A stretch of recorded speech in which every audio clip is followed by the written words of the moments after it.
Qui donne un œuf défiscalise un bœuf. Bonjour. 16 avril 2019, la cathédrale Notre-Dame flambe.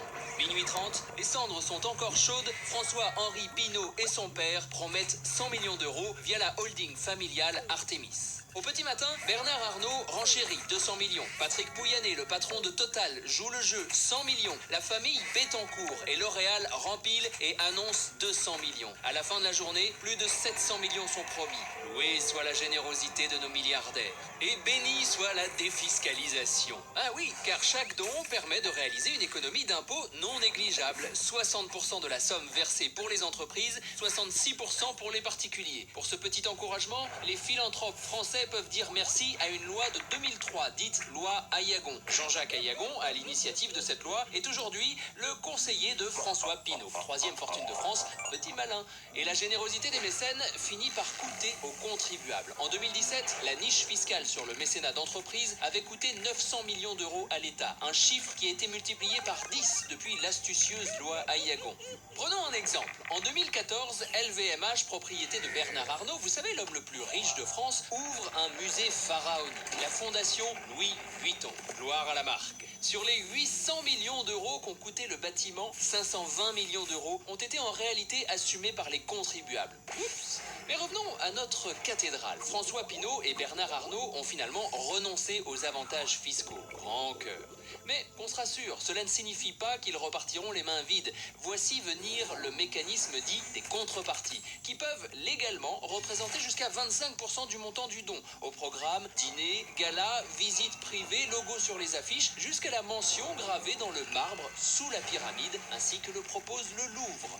Mais les musées, les universités, les laboratoires publics, les associations ont-ils encore le choix? Peuvent-ils encore renoncer à quémander ces largesses?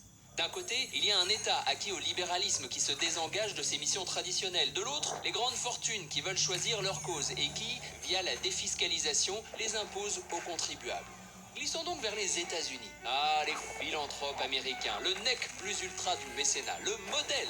Admirons donc un instant la fondation Bill et Melinda Gates, la plus puissante au monde, avec une dotation supérieure à 50 milliards, soit plus de 10 fois le budget de l'Organisation mondiale de la santé. À son programme, réduction de la pauvreté, vaccination, éducation des filles et émancipation des femmes. On ne peut qu'applaudir.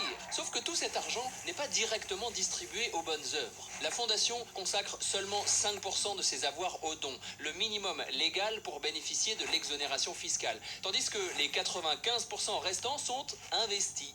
Un trust rattaché à la fondation se charge de les placer dans les énergies fossiles avec Total et BP, dans les OGM avec Monsanto Bayer ou encore dans l'industrie de l'armement. Une fondation qui alimente les fléaux contre lesquels elle prétend lutter. La charité se fout de l'hôpital.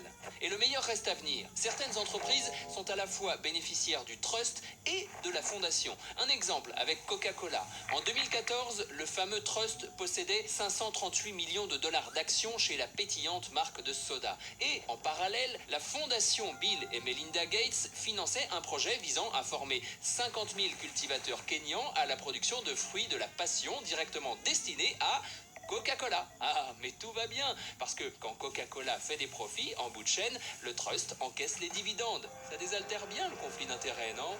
Oui, mais si ça marche, le nerf de la guerre est là. Qui évalue ces programmes? À ce jour, la fondation Bill et Melinda Gates n'a de compte à rendre qu'à Bill et Melinda Gates et leur riche ami Warren Buffett. Leur influence, tout comme leur fortune, ne cesse de grimper. Bill Gates reste plus riche que 45 des 48 pays d'Afrique subsaharienne. Ah, au fait, même si vous aviez travaillé tous les jours depuis 1789 pour 10 000 euros par jour, vous ne seriez toujours pas milliardaire. Vous seriez encore 100 fois moins riche que Bill Gates. Mais ces richissimes bienfaiteurs justifient leur pouvoir démesuré par la faillite du politique. L'action publique aurait trouvé ses limites, l'État s'épuiserait, laissons-leur donc les clés de la boutique. Eux qui ont réussi à amasser des milliards, laissons-les appliquer leur méthode de réussite financière aux actions de dons. Cela a même un nom, le philanthrocapitalisme. En clair, les bonnes œuvres ne doivent pas empêcher les bénéfices. La générosité se marie bien avec les dividendes. Et c'est pratique, car leur prophétie devient autoréalisatrice. L'État se désengage et fait alors l'aveu de son échec. Et le milliardaire peut enfin apparaître comme un élu, le sauveur de l'humanité.